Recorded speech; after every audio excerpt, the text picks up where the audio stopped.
Brought to you by GTA. We start with you. And therefore, as a matter of law, should be dismissed before it ever reaches the jury.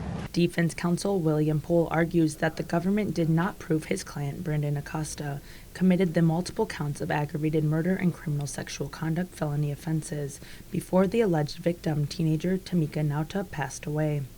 Acosta is before a jury fighting for his innocence for the June 2018 incident. Over the past week, the prosecution presented several witnesses to testify, and yesterday the government rested their case. Today, the defense files 2 motions in limine requesting for the dismissal, and according to Attorney Pohl, these are slightly different from a motion of acquittal. These motions will not preclude me from doing the normal oral request to acquit, but that because for some of the charges we believe that looking through law that they can't be sustained.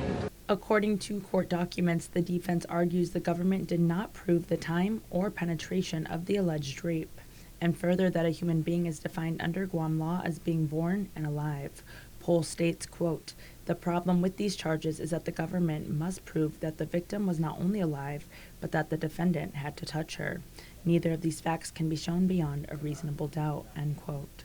Following trial yesterday, Pohl told KUAM in an interview that these issues will be a first impression for Guam, and depending on how the Superior Court rules, the defense may end up taking the matter to the Supreme Court. And that outcome will determine whether or not the defense will recall any witnesses. What about Brandon to take the witness stand? Well, again, that would be one of the witnesses that we can always consider. The defendant has a right to testify, but of course, we have a Fifth Amendment right to remain silent, and all of us have that right. Judge Vern Perez continued jury trial until March 16th, allowing time for the government to file a response and the motions to be heard. Reporting for Guam's News Network, I'm Adriana Cotero.